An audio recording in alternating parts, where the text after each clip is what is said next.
कर्नाटक में कांग्रेस सरकार ने SC/ST प्लान का 13,443 करोड़ रुपए डाइवर्ट कर दिया। तो ये दो तरह की बातें पार्टी में क्यों हो रही है? एक तरफ तो पार्टी कह रही है कि हम प्रतिनिधित्व देंगे, सब जगह भागीदारी देंगे, और SC/ST प्लान का पैसा डाइवर्ट किया जा रहा है। आज अगर कोई चीज़ डिसाइड की जा रही है तो नीचे तक फ्लोर पे लाने में कुछ तो समय लगेगा। ऐसा नहीं है कि केवल कहा जा रहा है, वो इम्प्लीमेंटेशन भी आपको देखने को मिलेगा। लेकिन उसके लिए अगर आज कांग्रेस ने तय किया है अप्रैल के महीने में, तो उसको नीचे इम्प्लीमेंटेशन तक लाने में कुछ समय तो देना पड़ेगा। तो कांग्रेस जो बोल रही है वो आपको भविष्य में आपको इम्प्लीमेंटेशंस नज़र आएंगे, ये मैं आपको बता रहा हूँ। क्योंकि कुछ वो इनजस्टिस बात नहीं बोल रही है। अगर वो प्रतिनिधित्व की बात कर रही है, सोशल जस्टिस की बात कर रही है, तो वो तो भारत के संविधान की तरफ से डायरेक्शंस भी हैं पूरे स्टेट और सेंट्रल गवर्नमेंट को। जब आप डायरेक्टिव प्रिंसिपल स्टेट पॉलिसी पढ़ोगे तो आप उसमें पाओगे कि डायरेक्टिव प्रिंसिपल स्टेट पॉलिसी में सेंट्रल गवर्नमेंट को और स्टेट गवर्नमेंट्स को भारत का संविधान डायरेक्शन दे रहा है कि आपको ये करना है, आपको रिसोर्सेज में हिस्सेदारी देनी है जनसंख्या के हिसाब से। केंद्रीय नेतृत्व तक में RSS के लोग इम्प्लांट किए गए कांग्रेस को ख़त्म करने के लिए, साजिश रची गई और काफ़ी हद तक डैमेज किया है। तो ऐसे लोगों को धीरे धीरे आइडेंटिफाई करके और कांग्रेस को भी स्वच्छ बनाने का कार्य चल रहा है। तो कांग्रेस अब उस कांग्रेस ट्रांसफॉर्मेशन के दौर से गुजर रही है। कांग्रेस पार्टी ने पिछले दिनों संविधान लीडरशिप प्रोग्राम एक शुरू किया है और उसके जरिए SC/ST, OBC और जो विमेन हैं, महिलाएं हैं, उनको खास तौर पे जोड़ने की कोशिश है। जो इसके जरिए स्लोगन दिया गया है, कहा गया है कि हुनरमंदों को हक देंगे, वंचितों को प्रतिनिधित्व व भागीदारी देंगे और जातीय जनगणना और सामाजिक न्याय की बात की गई है। लेकिन यहाँ सवाल उठता है कि ये जो प्रतिनिधित्व और भागीदारी है वो कहाँ मिलेगा। हमारे साथ राजेंद्र पाल गौतम जी हैं, कांग्रेस के नेता हैं, दिल्ली सरकार के पूर्व मंत्री हैं, सोशल एक्टिविस्ट। सर, ये कांग्रेस के राहुल गांधी जी ने अपने ट्विटर हैंडल से पोस्ट किया था इसके बारे में, लगातार इसको पार्टी आगे बढ़ा रही है। क्या है इस प्रोग्राम के मायने? देखिए, अभी 8 और 9 तारीख को भारतीय राष्ट्रीय कांग्रेस का अधिवेशन हुआ था अहमदाबाद के अंदर, जिसमें पूरे भारत के कांग्रेस की जो लीडरशिप थी वो उसमें शामिल हुई, टॉप लीडरशिप पूरी। और उसमें 3 एजेंडे पास किए हैं, जिसमें पहला एजेंडा है हम जातीय जनगणना करवाएंगे, उसकी बात लगातार कह रही है पार्टी। हाँ। और दूसरा एजेंडा है scheduled caste component plan and tribal सब प्लान का जो फंड है वो उनके जनसंख्या के हिसाब से हम बजट में लाने की कल ये कानून बनाएंगे। और तीसरा उन्होंने जो बात की थी वो हिस्सेदारी भागीदारी की बात की, पर्याप्त रिप्रेजेंटेशन सभी लोगों को उनके संख्या के हिसाब से दिया जाएगा। और आज पूरी कांग्रेस चूंकि से तय कर चुकी है, तो इसका तात्पर्य केवल राजनीतिक प्रतिनिधित्व से नहीं है। अगर आपने राहुल जी को सुना हो तो वो साफ साफ कह रहे हैं कि देश के न्यायपालिका में, देश के पत्रकारिता के क्षेत्र में, जर्नलिज्म में, मीडिया में, और देश के संसाधनों में, देश के व्यापार में, एसेट्स में, यानी कुल मिलाकर कर कहें तो वो कहते हैं कि केवल रिप्रेजेंटेशन नहीं बल्कि शेयर इन पावर चाहिए और वो देनी है। हिंदुस्तान में जो 55 साल के ऊपर के लोग होते हैं तो 5 में से 4 लोगों को घुटने के दर्द की समस्या होती है। अभी लोगों के दिमाग में जो है वो ये कि या तो एक्सरसाइज करें, दर्द की दवा खाएं, या फिर घुटना बदलवाएं। पर हमने तीसरा एक उपाय जो है, जो संभावना है, उस पर काम किया शुरू से ही। घुटने का अलाइनमेंट चेक करते हैं और अलाइनमेंट को ठीक कर देते हैं तो घुटने की लाइफ 15-20 साल बढ़ जाती है। ये समझ लीजिए कि ये क्लियर डायरेक्शन है पूरी कांग्रेस को और कांग्रेस जन को, कांग्रेस के नेतृत्व को, नेताओं को, चाहे वहाँ सरकारें कांग्रेस की हैं उनको भी, कि ये जो कांग्रेस ने पास किए हैं प्रस्ताव, इसको आपको ज़मीन पे लाना है, उतारना है। और साथ में रिप्रेजेंटेशन सभी वर्गों को उनके संख्या के हिसाब से, और महिलाओं को भी, दलितों को, पिछड़ों को, आदिवासियों को, माइनॉरिटीज़ को, अति पिछड़े, अति दलित, सबको देना है। तो इस एजेंडे पे बहुत बारीकी से काम शुरू हुआ है और मैं समझता हूँ जो बहुजन समाज के महापुरुष रहे हैं, ज्योतिबा फूले जी हों, साहू जी महाराज हों, डॉक्टर बाबा साहेब अम्बेडकर जी हों, माननीय कांसीराम साहब हों, तो उनका जो असली जो विज़न था, जिन मुद्दों को लेके उन्होंने पूरे जीवन संघर्ष किया, उनके उस विचारधारा को कांग्रेस ने आत्मसात कर लिया है। हाँ सर, 3 स्टेट में सरकार है कांग्रेस की, तेलंगाना में है, कर्नाटक में और हिमाचल में है। वहाँ पे अगर देखा जाए प्रतिनिधित्व की बात, तो कितना प्रतिनिधित्व मिल पाया है हर जगह? मैं सच बताऊं तो प्रतिनिधित्व सब जगह जो कहा जा रहा है उस हिसाब से तो नहीं दिया गया जी, लेकिन अब डायरेक्शन उनके लिए भी दिए हैं कि हमें जो बोल रहे हैं उसको मूर्त रूप में लाना है, उसको इफेक्टिव इम्प्लीमेंटेशन करना है। बोलने से नहीं चलेगा, ये सबको पता है। आज सोशल मीडिया का ज़माना है और लोग भी जागरूक हैं सभी वर्गों में। ऐसा नहीं है कि भाई लोग जागरूक नहीं है, आप उनको ऐसे ही हाँक दोगे। ये बात कांग्रेस की जो लीडरशिप है, हमारे जो नेतागण हैं, वो जानते हैं। इसीलिए सबको डायरेक्शन दी गई है कि इसको इम्प्लीमेंटेशन करना है, नीचे तक उतारना है, आपको व्यवहार में लाना है। डायरेक्शंस क्लियर दे दी गई हैं, मुख्यमंत्रियों को भी क्लियर डायरेक्शंस हैं। सर, सब प्लान की बात की आपने। अभी जहाँ ये पोस्ट हुआ है कांग्रेस के ट्विटर हैंडल से, वहीं एक सूरज कुमार बौद्ध का एक ट्वीट है, उन्होंने कोट किया है कि कर्नाटक में कांग्रेस सरकार ने SC/ST प्लान का 13,443 करोड़ रुपए डाइवर्ट कर दिया।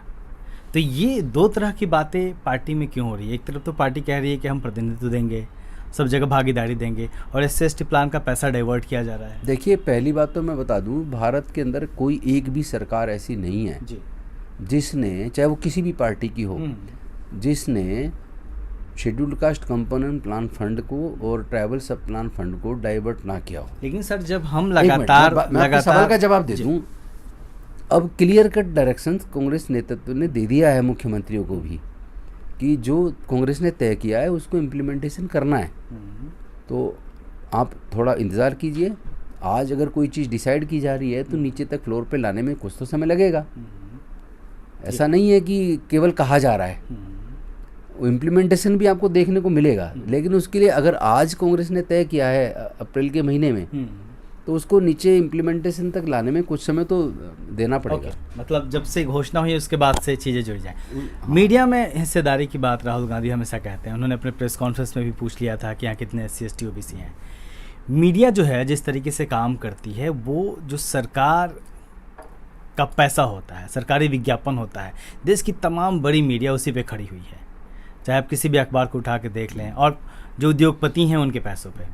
ऐसे में क्या कांग्रेस पार्टी इस जो कह रही है, राहुल गांधी जी दावा कर रहे हैं कि मीडिया में भी SC/ST OBC को हम लेके आएंगे, आना चाहिए, जिन स्टेट्स में उनकी सरकार है, क्या वहाँ पे ऐसा प्लान पार्टी आने वाले दिनों में कर सकती है कि जो वंचितों की पत्रकारिता करने वाले लोग हैं उनको भी हम आइडेंटिफाई करेंगे, उनके लिए भी एडवर्टीजमेंट की व्यवस्था करेंगे? एब्सोल्युटली। और क्या ऐसा करना चाहिए? बिल्कुल, ये प्राथमिकता में है कि हमें स्ट्रेंथन करना है उन वर्गों को जो पीछे छूट गए हैं। और जब गवर्नमेंट फंड इन्वॉल्व हो जाता है कहीं, तो जिस मीडिया घराने को ये स्वीकार नहीं है, तो उसको क्यों आर्थिक मदद क्यों दी जाएगी, या उसको ऐड क्यों दिए जाएंगे? देने ही नहीं चाहिए। तो कांग्रेस जो बोल रही है वो आपको भविष्य में आपको इम्प्लीमेंटेशंस नज़र आएंगे, ये मैं आपको बता रहा हूँ। क्योंकि कुछ वो इनजस्टिस बात नहीं बोल रही है।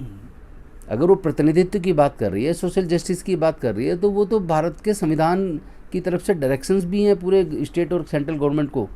जब आप डायरेक्टर प्रिंसिपल स्टेट पॉलिसी पढ़ोगे तो आप उसमें पाओगे कि डायरेक्टिव प्रिंसिपल स्टेट पॉलिसी में सेंट्रल गवर्नमेंट को और स्टेट गवर्नमेंट्स को भारत का संविधान डायरेक्शन दे रहा है कि आपको ये करना है, आपको रिसोर्सेज में हिस्सेदारी देनी है जनसंख्या के हिसाब से जी, ठीक है।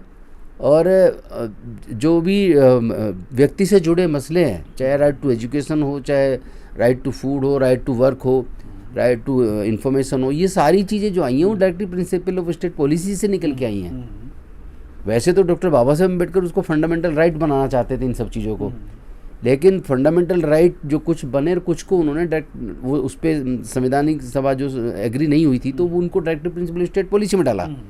और बाद में उसी को सरकारों ने स्वीकार करके कुछ को फंडामेंटल राइट में कन्वर्ट किया है। सर, एक बड़ी समस्या यह रही है कि तमाम राजनीतिक दलों ने, कांग्रेस ने लंबे समय तक शासन किया, प्रतिनिधित्व भी दिया SC/ST को, तमाम जगजीवन राम और तमाम लोग आए सामने उस दौर में, क्योंकि सरकार उनकी थी, रिजर्वेशन था, SC/ST को तो आना ही था। लेकिन तमाम जो सरकारें हैं, पार्टियां हैं, वो ऐसे नेताओं को चुन के लाती रही हैं जो उनका यशमैन हो। ये राजनीति में चीज़ें देखी जाती रही हैं। कांग्रेस जो दावा कर रही है कि हम प्रतिनिधित्व देंगे, उसमें वो जो खड़े लोग हैं, जो एक्टिविस्ट तरह के लोग हैं, क्योंकि जब तक उनको मौका नहीं मिलेगा तब तक समाज के भीतर बदलेगा नहीं। जी जी। उसको लेके क्या आप सोचते हैं? देखिए, पहले तो मैं बता दूं कि कांग्रेस नेतृत्व ने इस बात को खुद स्वीकार किया है, जांचा परखा है कि कांग्रेस के अंदर भी RSS की लॉबी है और उसने अंदर घुस के बीजेपी के लिए काम किया है, कांग्रेस को खत्म करने का काम किया। नहीं, केवल गुजरात नहीं, मैंने कहा था उन्होंने, हाँ वहाँ कहा है, लेकिन उन्होंने महसूस किया कि केंद्रीय नेतृत्व तक में RSS के लोग इम्प्लांट किए गए कांग्रेस को ख़त्म करने के लिए, साजिश रची गई और काफ़ी हद तक डैमेज किया है। तो ऐसे लोगों को धीरे धीरे आइडेंटिफाई करके और कांग्रेस को भी स्वच्छ बनाने का कार्य चल रहा है। तो कांग्रेस अब उस कांग्रेस ट्रांसफॉर्मेशन के दौर से गुजर रही है। एक तो कांग्रेस, ये तो सब मानेंगे कि जितना भी अफर्मेटिव एक्शन बने और जिससे हमारे अनुसूचित जाति जनजाति के लोग उस गरीबी की हालात में भी स्कॉलरशिप से पढ़ के जज, engineer, collector, doctor, scientist, professor बने हैं। आज सरकारों ने ये हालत कर दी, फीस इतनी बढ़ा दी है कि सरकारी कॉलेज में भी नहीं पढ़ सकते हैं आप जी। और साथ ही साथ स्कॉलरशिप्स ख़त्म कर दी गई हैं। Special component plan fund, tribal plan fund almost ख़त्म कर दिया है। जो बनता है वो दिया नहीं जा रहा है, और दिया जा रहा है तो डाइवर्ट किया जा रहा है, इंटेंशनली डाइवर्ट किया जा रहा है। ऐसा नहीं है कि कांग्रेस का जो नेतृत्व जो सरकारें चला रहा है वहाँ पे उस तरह की फोर्सेस काम नहीं कर रही हैं कि ये ना हो, वहाँ भी उसको कमज़ोर करने की कोशिश की गई है। इसीलिए कांग्रेस नेतृत्व ने अल्टीमेटली ये तय किया कि सोशल जस्टिस प्राथमिकता है और ये करना ही पड़ेगा। तो जिसको नहीं करना है, जो सहमत नहीं है, अगर कांग्रेस के नेतृत्व से और कांग्रेस के अधिवेशन में लिए गए फैसले से कोई व्यक्ति अगर सहमत नहीं है तो उसे कांग्रेस में रहने की जरूरत क्या है? सर, मेरा आखिरी सवाल है, ये जो चीज़ें हैं संविधान लीडरशिप प्रोग्राम, अगर ये ज़मीन पे ईमानदारी से उतर जाए तो आप क्या देख रहे हैं, क्या बदलेगा इससे? इससे एक तो ये बदलेगा कि अभी तक देखने में ये आता था कि कोई भी पॉलिटिकल पार्टी भारत की, including Congress, BJP and other parties, आप अगर देखेंगे तो उनके अंदर जो लीडरशिप है, डिस्ट्रिक्ट के अध्यक्ष होते हैं या उसके ऊपर स्टेट की टीम होती है या सेंटर की टीम होती है, तो वहाँ आप देखेंगे रिप्रेजेंटेशन SC/ST OBC माइनॉरिटीज़ का ना के बराबर रहा है।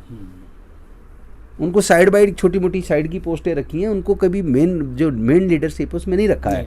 लेकिन इस बार बेहद बारीकी से नज़र रखते इन चीज़ों को किया जा रहा है, बल्कि पर्यवेक्षक भी, सीनियर लीडर्स को पर्यवेक्षक भी बनाया जा रहा है। जैसे मुझे भी अभी लेटर मिला, अभी फ़ोन आया थोड़ी देर पहले कि आपको पूर्वी दिल्ली लोकसभा का कि आप भी पर्यवेक्षक हैं, आपको भी उसको ऑब्जर्व करना है। यानी कि अब जो लीडरशिप बननी है, डिस्ट्रिक्ट की जो टीम बननी है या नीचे की जो टीम बननी है, उसमें ये एजेंडा जो फाइनल किया है, जिसको पास किया है कॉन्फ्रेंस के अंदर अहमदाबाद में, उसको इम्प्लीमेंटेशन करवाना और उस लीडरशिप में भी रिप्रेजेंटेशन सुनिश्चित कराना, ये ऑब्जर्वर्स की ड्यूटी है।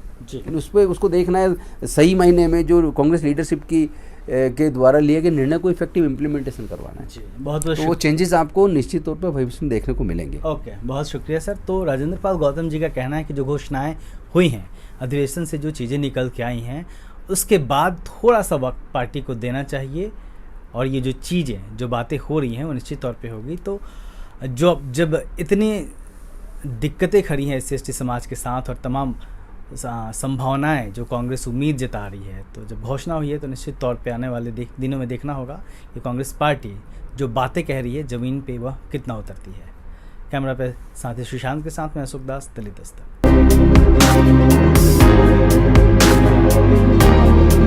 बहुजन कैलेंडर पर भारी छूट, सिर्फ 300 रुपए में 10 कैलेंडर की बुकिंग करिए। संपर्क करिए 9711 666 056 पर।